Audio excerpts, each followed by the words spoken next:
కన్న తండ్రే కాలయముడు ఆయనో ముగ్గురు పిల్లలను చెరువులో తోసి హత్య కేసు ఛేదించిన పోలీసులు. ఎట్లా?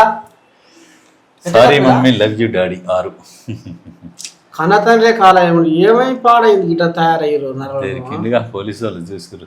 ముగ్గురు పిల్లలను చెరువులో తోసేసి హత్య, ఆపై కనిపించడం లేదంటూ పిఎస్ లో ఫిర్యాదు. కామారెడ్డిలో పిల్లల మృతి కేసులో విస్తుపోయే విషయాలు. కామారెడ్డిలో ఈ నెల 7న ముగ్గురు ఆడపిల్లలు అదృశ్యమై చెరువులో వారి డెడ్ బాడీలు లభ్యమైన ఘటన సంచలన విషయాలు వెలుగులోకి చూశాయి. కన్న పిల్లలను కంటికి రెప్పలా కాపాడుకోవాల్సిన తండ్రే వారి పాలిట కాలయముడయ్యాడు. పేగు బంధాన్ని మరిచి ముగ్గురు పిల్లలను చెరువులో తోసేసి హత్య చేశాడు. ఏమీ తెలియనట్టు వచ్చి ముగ్గురు పిల్లలు కనిపించడం లేదని పోలీసులకు ఫిర్యాదు చేశాడు. కేసు నమోదు చేసుకున్న పోలీసులు దర్యాప్తు చేపట్టగా కన్న తండ్రే ముగ్గురు పిల్లలను ఆటోలో తీసుకెళ్లి చెరువులో తోసేసి హత్య చేసినట్టుగా ధృవీకరించారు. ఈ పిల్లల మృతదేహాలను వెలికి తీశారు. ఇస్మాయిల్ అరెస్ట్ చేసి న్యాయస్థానంలో హాజరుపరచగా రిమాండ్ విధించినట్లు కామారెడ్డి ఏఎస్పీ చైతన్యారెడ్డి తెలిపారు. ఈ అమ్మాయి ఎట్లా జరిగింది ఏంది ఒక్కసారి ఇది డీటెయిల్స్ చూద్దాము. అప్పులు అధికమై పోషణ భారమై కామారెడ్డి పట్టణం ఆర్బీనగర్ కాలనీకి చెందిన సబీనా ఇస్మాయిల్ దంపతులకు సిపాత్ 8, అయాత్ 7, మరియం 5. ఇంత తొందరగా వీళ్ళని మరి అంటేనేమో అన్నమని అంటారు కానీ ఓనికి 8, ఓనికి 7, ఓనికి 5 అదే పని మీద ఉన్నాడు. ఇక గదే పని మీద ఉన్నాడు. ఇక వేరే పని లేదు. ఇక మళ్ళీ అప్పులు అధికంగా కాకుండా ఏముంటాయి? అదే పని మీద ఉంటే ముగ్గురు పిల్లలు ఇంకా ముగ్గురు కూడా కాను. మరి ఇదే ఈ కుటుంబ నియంత్రణ అనేది ఉండాలి. ఈ ఇద్దరు పిల్లలు ఉంటేనే రేషన్ ఇవ్వాలి, ప్రభుత్వ పథకాలు ఇప్పుడు నారచంద్రయ్య పబ్బది పడుతుంటాడు. మీరు పిల్లల గారు మీరు దెబ్బ పిల్లల గాను దెబ్బ తన్నాడు పిల్లల గాను లేకపోతే ఏదో అయితట్టుందని చింత చేస్తున్నాడు కదా నారచంద్రయ్య చింత చేస్తారు. కానీ ఇప్పుడు ఈ కేసు గురించి చూడరాదు. ఏ పని డజన్ కానాడా ముగ్గురిని కానీ ముగ్గురు కేసు చేతన అయితే లేదంటే మరి డజన్ కన్నప్పుడు ముగ్గురు కంటే ఎక్కువ కన్నోళ్ళు లేదా? ఇప్పుడు ఎక్కువ కన్నోళ్ళు ఉన్నారు. ఇప్పుడు ఏలుకునే దమ్ము ఉంటే 7గురైనా పెళ్లి చేసుకోవచ్చు. ఏలుకునే దమ్ము కావాలి, సాదే శక్తి ఉన్నప్పుడు నువ్వు ఎంతమందిని అనగాను నువ్వు దన్నదన్నగా ఇంటివి. మరి కంటప్పుడు తెలియదా? మరి తెలియదా కంటప్పుడు?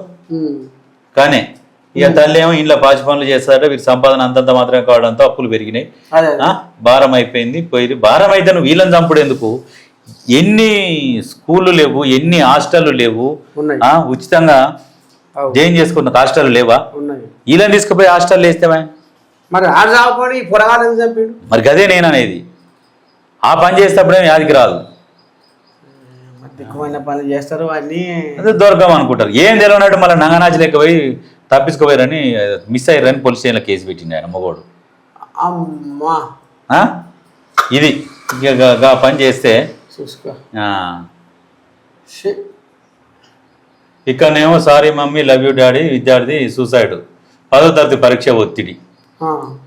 10వ తరగతి పబ్లిక్ పరీక్షల ఒత్తిడి తట్టుకోలేక ఒక విద్యార్థి ఆత్మహత్య చేసుకున్నాడు. ఈ ఘటన మంచిర్యాల మందమరిలో ఆదివారం చోటు చేసుకుంది. స్థానిక అంగడి బజార్ సిఎస్పి రోడ్డులో నివాసం ఉంటున్న ఖ్యాతన అజయ్ 16 అనే విద్యార్థి సింగరేణి హై స్కూల్లో 10వ తరగతి చదువుతున్నాడు. వార్షిక పరీక్షలు దగ్గర పడుతూ ప్రెజర్ ఎక్కువైంది. ఈ చదువుల ప్రెజర్లు ఎక్కువైనాయని, నాకు ఆయన ఫోన్ కోనియలేదని, నన్ను ఈటాడు దిగనిస్తలేదని, నన్ను దోస్తాన చేయనిస్తలేదని ఇంకా ఇంకా ఇంకా ఉన్నాయా? ఇక్కడ చూడు, మానసిక ఆందోళనకు గురయ్యి ఆదివారం తెల్లవారుజామున తండ్రి నిద్ర లేపి చదువుకోమని చెప్పగా కుటుంబ సభ్యులు గమనించే లోపే ఇంటి ముందు ఉన్న రేకుల షెడ్డు వైపునకు వెళ్ళి ఊరేసుకున్నాడు. గమనించే లోపే పొద్దుగాలనే తెల్లారగట్టనే ఘటనా స్థలంలో లభ్యమైన లేఖలు sorry mummy I love you daddy, sorry Srinidhi చెల్లెకు కూడా రాసిందంట. ఎంత ఏడుస్తారు చెప్పు, sorry mummy, sorry daddy, love you daddy అని చెప్పి. ఏమ్మ చదువు కోసం ఏమో ఎన్ని మార్కులు వస్తే ఏమరా నాయన, మన దగ్గర ప్రభుత్వ ఉద్యోగాలు లేవురా, ప్రైవేట్ ఉద్యోగాలు. ప్రపంచాన్ని జాక్మా ఎక్కేనా చైనా జాక్మా ఆయన 10 ఫెయిల్ అయిన ముందుగా మళ్ళీ తర్వాత పరీక్ష రాసి పాస్ అయ్యి. అయితే ఈ విద్యార్థులకు కూడా ఇప్పుడు నీ ఉద్యోగాలల్లో చదువులలో ప్రెజర్ అనేది లైట్ తీసుకోరు, పట్టించుకోకూరి. నీకు ప్రతి ఒక్కరికి ప్రభుత్వ ఉద్యోగం అనేది రాదు. ఎక్కడ కూడా లేవు. ఇప్పుడు నెక్స్ట్ వచ్చే మొత్తం అన్ని ప్రైవేట్ పరమే. ఓన్లీ పోలీస్ శాఖ ఒక్కటే ఉంటుంది. మిగతా శాఖ రెవెన్యూ శాఖ, పోలీస్ శాఖ, ఆ రెండిట్లలోనే ఉద్యోగాలు ఉంటాయి. మిగతా శాఖలలో ఎండ్ల ఉండవు. బ్యాంకులు కూడా కనుమరుగైపోతాయి, రైల్వే కూడా ప్రైవేట్ అవుతుంది, ఏది ఉండదు. ఆ రెండే నడుస్తాయి. గుర్తుపెట్టుకోరి.